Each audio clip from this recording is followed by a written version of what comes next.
Yes, Salakia, I pressed stop by mistake on the screen recorder, so the video stopped short. So I gotta do a part two now. So let me go back to where I was at. Yeah, I gotta split it in two parts. Oh, okay, verse 18. Uh, Second Chronicles 20:18. And they withstood Uzziah the king and said unto him, It appertaineth not unto thee, Uzziah, to burn incense unto Yahweh Shah. Okay, I read that verse already. Verse 19. Then Uzziah was wroth and had a censer in his hand to burn incense. And while he was wroth with the priest, the leprosy even rose up in his forehead. So guess what? He had the censer in his hand to burn the incense. He was angry at them for telling him, you're not supposed to be doing this. This is only for the priest. Now let me get that. Read a quick verse. Exodus 30:7. And Aaron shall burn thereon sweet incense every morning when he dressed the lamps. He shall burn incense upon it. And when Aaron lighted the lamps at evening, he shall burn incense upon it and perpetual incense before the Lord throughout all your generations. Now, of course, at some point Aaron would die, and eventually it was going to go to who? Aaron's sons. That's why in the book of what's that? Let me go back. Second Chronicles. I almost said first. Second Chronicles 26 and 18. It mentions that to the priest, the sons of Aaron. So it was verse 20. And Azariah the chief priest and all the priests looked upon him, and behold, he was leprous in his forehead, and they thrust him out from thence.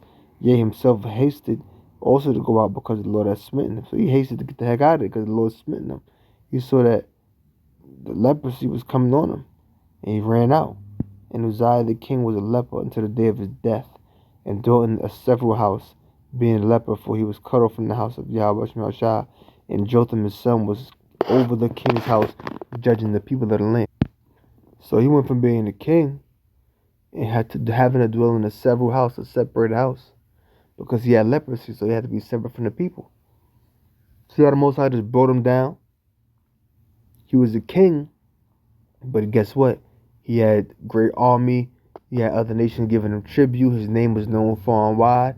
He started getting ahead of himself. Pride go before destruction, and a haughty spirit before fall. So with that pride, he started to think greater than what he was, that it was higher than what he was, and it caused a great fall. Okay, that's what happens. So guess what? If you're prideful, the Most High can bring you down and can make your fall a great fall. You gotta understand that, because with pride, with not I didn't mean to say pride, with great success and status, power, and things of that nature, comes the temptation of pride, because you see what it is that you've obtained. You see what it is that your capabilities are. And what happens is the temptation of pride creeps in. You start to think that you're greater than what you really are. And that's what happened with Uzziah. He was corrected by the priest. He would not turn at the Lord's reproof. Don't the scripture say that? He wouldn't turn at the Lord's reproof, at the Lord's correction. When the priest came in and checked him on it, you're not supposed to be doing that. But guess what? He was wroth, he was angry. Who you think you're talking to? I'm the great Uzziah. And he had the censer in his hand to burn incense. And while he was wroth with the priest, angry at the priest, leprosy even rose up in his forehead before the priest. So they saw it themselves. You know? That's why it says that Azariah the chief priest and all the priests, they looked on him. And so he was leprous. And he thrust him out. You gotta get the heck out of here. He hasted himself out. Because he knew that what he'd done. And he knew what was happening to him. Sirach 3:18. The greater thou art, the more humble thyself, and thou shalt find favor before the Lord. So if you humble yourself, you're going to find favor in Yahweh Shah for humbling yourself, man. Verse 20, we jump down. I'll read on. Many are in high place and of renown, but mysteries are revealed to the meek. So mysteries and knowledge is going to be revealed to the humble. For the power of Yahweh Shah is great, and he is honor of the lowly. See, the lowly will honor him because they're humble. But a proud person won't honor the Lord because they think that they got it all. They'll start to disregard Yahweh Shem Yahshua and look at it as if the things that they have is of their own selves. Not take into account that the things that they have was given to them by the Most High, He could take them away. Seek not out things that are too hard for thee, neither search for things that are above thy strength. But what is, down. Or verse 28.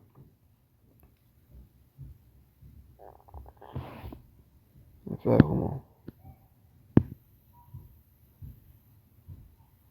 There you go. Verse 27. Noah, verse 8, verse 26. A stubborn heart shall fear evil at the last. So a stubborn heart not going to take into account evil. They're going to deal with evil at the last. They're going to deal with the consequences. And he that loveth danger shall perish therein. An obstinate heart shall be laden with sorrows. And the wicked man shall heap sin upon sin. So guess what? You're going to be laden with sorrows if you stubborn. Look at the word obstinate. Obstinate describes someone or something stubbornly refusing to change their opinion, attitude, or course of action, often despite reason or persuasion. So we got to get on that. That was him when he was burning incense. Even in Leviticus 10, it speaks about the sons of Aaron that burnt a strange fire to the Lord, and they got put to death. And they were priests. Okay. In the punishment of the proud, there is no remedy, for the plan of wickedness has taken root in him. So the plan of wickedness take root in him. So there's no remedy. There's nothing you could do. It is engulfed in pride. There's nothing that could be done. The plan of wickedness is rooted in him, and it just can't be pulled out. It can't be plucked out. And the heart of the prudent will understand a parable, and an attentive hearer is a desire of the wise man. Of a wise man. But guess what? Uzziah wasn't being wise. He didn't have an attentive ear. He didn't take heed to the law. He thought it was above the law. Job 32:9. Great men are not always wise, neither do the aged understand judgment. He was great, he was a king, but he wasn't wise at that moment. And this is the last scripture. St. John 3:18. Peter said unto him, Thou shalt never wash my feet. Yahweh shall answer him, If thou wash thee not, thou hast no part in me, no part with me. And the reason why I wanted to get that, I started verse 5. St. John 13:5. After that he poured water into a basin and began to wash the disciples' feet and to wipe them with the towel wherefore he was girded. Then cometh he to Simon Peter, and Peter said unto him, Lord, dost thou wash my feet? Yahweh answered and said unto him, What I do thou knowest not now, but thou shalt know hereafter. Peter said unto him, Thou shalt never wash my feet. Yahweh answered him, If I wash thee not, thou hast no part with me. Simon Peter said unto him, Lord, not my feet only, but my hands and my head. Also my hands and my head. Yahweh said to him, He that is washed needeth not save to wash his feet, but is clean every whit, and ye are clean, but not ye all. In other words, you're already clean in the spirit. I have to, washing your feet that was like a customary thing in the ancient world. Before they would eat, coming to the house and walking to, because they had sandals back. It was walked on, sandals back then. So it's customary to, wash their feet. So I don't gotta wash, your hands or your head. You're already clean. You're clean spiritually. Okay. So Yahweh doing it, he was great. The greater thou art, the more humble thyself. This is Yahweh, the Son of the Most High, and he humbled himself to wash his disciples' feet who was under him. Alright? That's just an example. The greater you are, the more you should humble yourself. So with that, I'm gonna close. Let me see if I can read a little more. Okay. Yahweh, verse 10. Yahweh saith to him, He that is washed needeth not save to wash his feet, but is clean every whit, and ye are clean, but not all. So Peter didn't even understand the reasoning behind it. He didn't take into account that it was he that is clean need not to wash but his feet. Y'all are already clean. I don't gotta wash your hands and your head. You're already clean. In the spirit, washing your feet, because if washing the feet was a customary thing, because in the ancient world they walked with sandals and they would have dirt on their feet.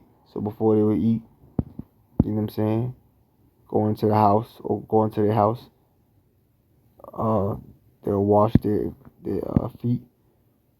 And it says, for he knew, yeah, ye are clean, but it's clean every whit, and ye are clean, but not all. That's going to Judas Iscariot. For he knew who should betray him, therefore he said, ye are not all clean. Meaning what? Not all clean through the Spirit. I could read more, but that's basically the point on that. So with that, I'm going to close.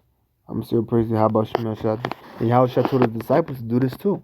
You read on down to verse 14.